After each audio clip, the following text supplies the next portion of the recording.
And I knew that that was the one thing that could get me into something. Now, of course, in my mind, I want to get into art to tell stories. I'm not thinking I want to be an artist. I want to be a storyteller. And so I signed up for it. And you can imagine how that phone call went. So guess what, Dad? I signed up for school. I declared my major. Oh, that's good. Guess what major I declared? Business? Nope. Guess again. Accounting? Art.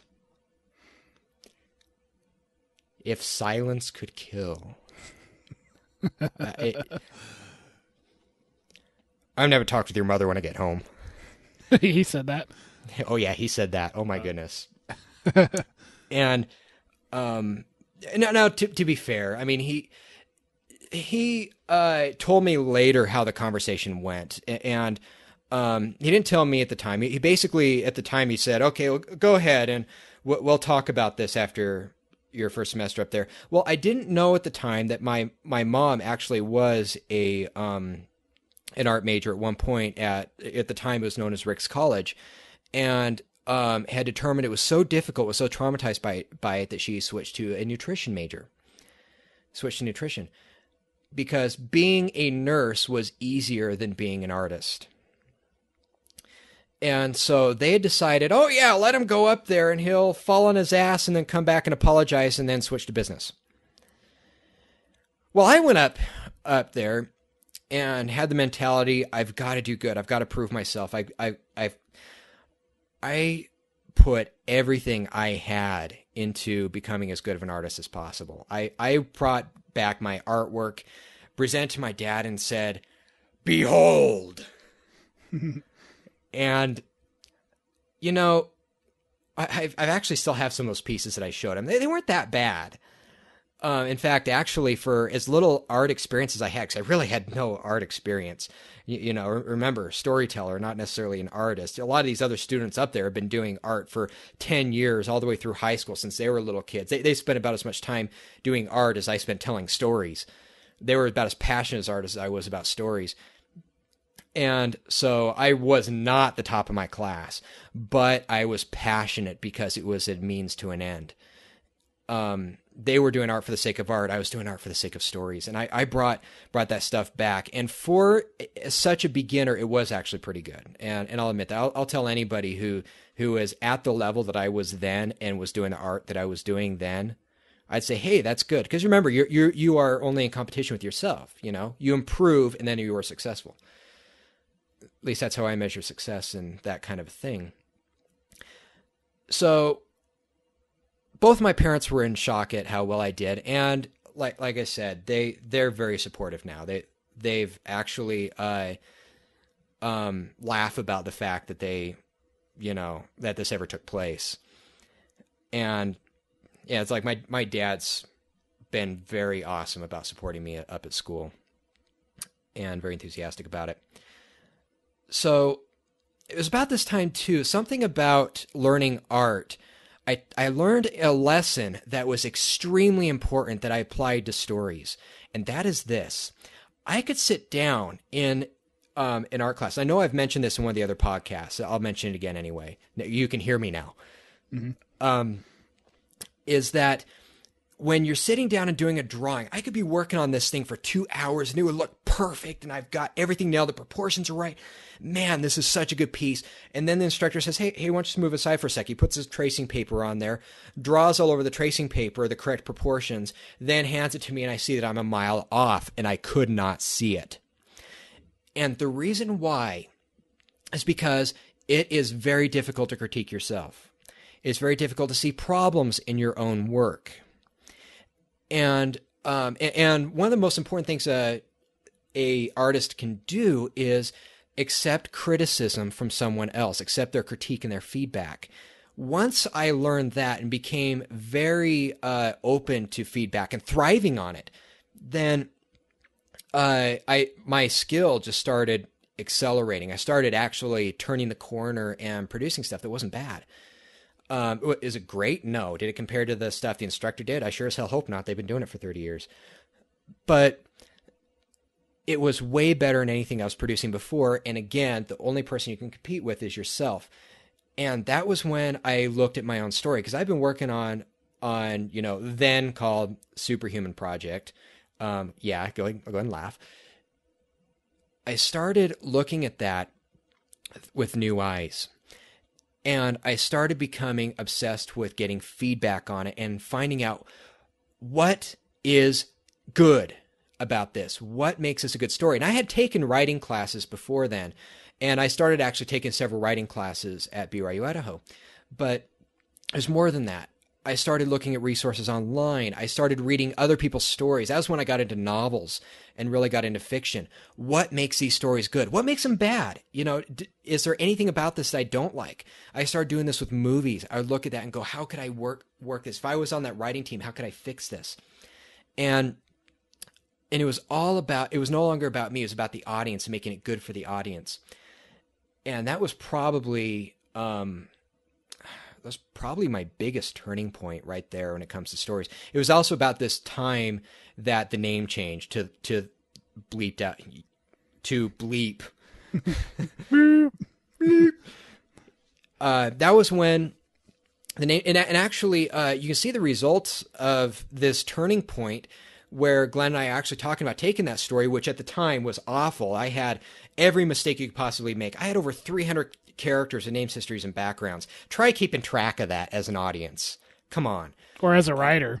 If you want to see an example that has that problem, Robert Jordan, his has like 17, and all of them are important. Wheel of Time, Exhibit A. Yeah, did I say 17? I meant 1700. And when I was trying to read that book, luckily there are fan sites to keep track of the characters for you, so I'd have to look at the character and find out who this person is. Oh, I remember that guy. Okay. And reading that book was just a chore. I got through book 7 and decided, okay, I've had enough. It's just too much work to keep track of all these characters. And so I learned how to focus it. I learned how the mechanics of plot work. I mean, it was just this big story, and then this happens, and this. You might as well be experiencing an MMO.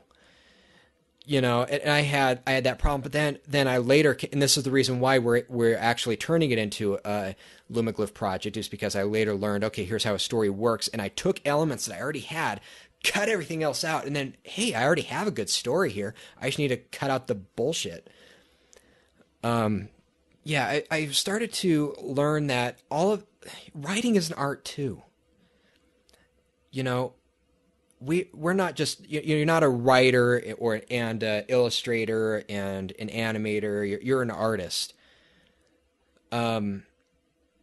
So of course, during this period of time, I met Glenn, and we started combining forces, and turns out he's into stories as well. And we started comparing notes.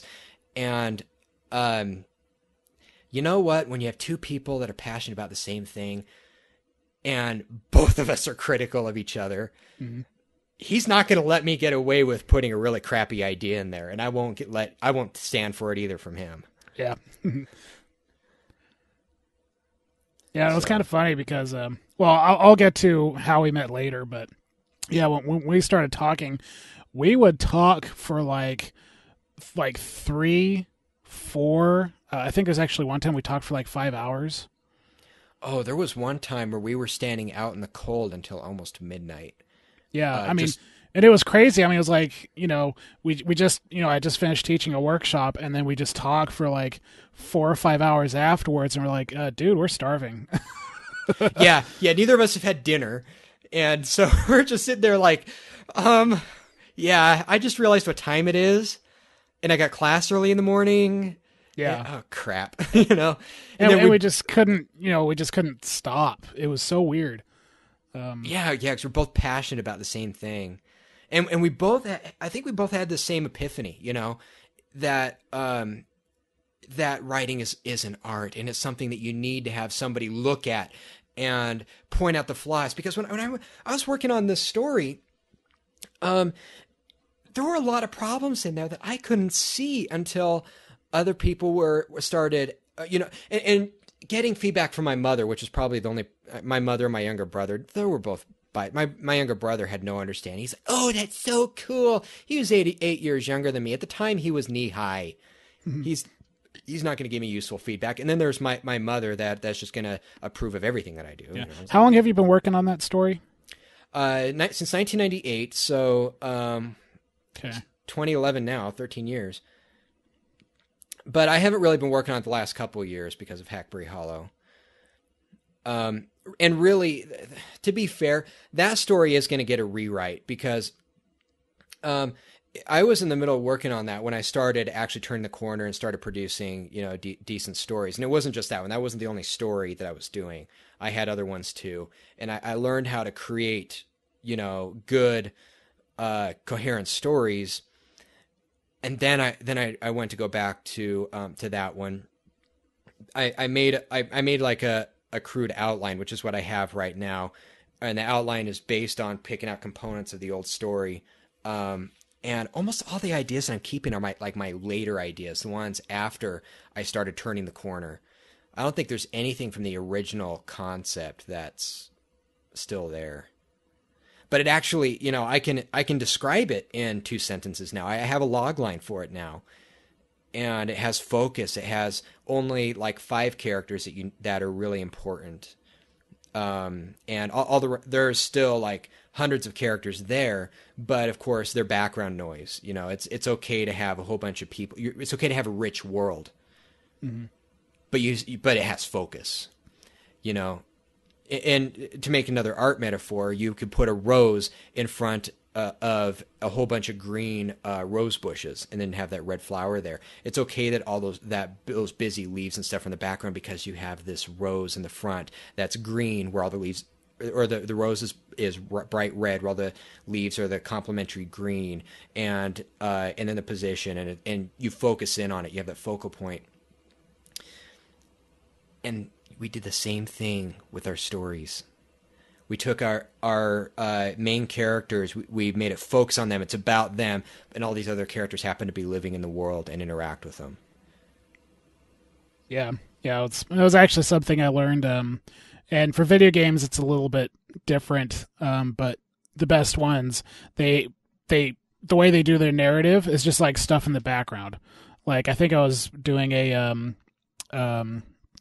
was something in episode 2, Half-Life 2, where they just set up like this chair that had a bunch of empty beer bottles, and then there's like this trap for the zombies, and like all they had to do is just put the little props of here's the narrative of what happened right here. You had a guy sitting here shooting zombies or whatever. They just kind of let it there, and they didn't like shove it in your face. They didn't have exposition. They didn't switch to a cutscene.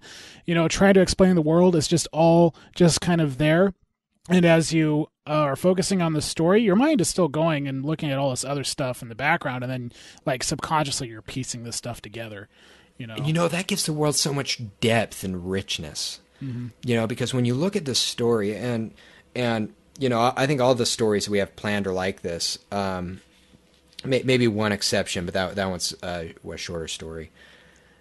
But the background, the world, like all these characters in the background, they have names, histories, and backgrounds, even though we don't show that to the audience. And we have all these hints that you can look at, and all these things that indicate that these people are living, breathing individuals that live in this world, and they have a routine and all this other stuff. But we don't talk about it. We don't focus on it. It's just if you stop and you look at the background, and then you can see how rich it is. But if you're just experiencing the story, you won't focus on it, but you will notice it subconsciously, and that'll make the foreground stuff, the lives of the characters, feel more real. Yeah, it's like they say, it's like when people don't notice that you're doing something, that's when you realize you're doing your job, kind of a thing. Yeah, it's like all these elements work best when they're not noticed. Yeah, an animation is working when people don't think, "Oh wow, that was an awesome animation. That was really well executed." Yeah, when they don't even notice that it's animated. Yeah. Yeah, as soon as they forget that this is an animated character, you did your job. So that's me.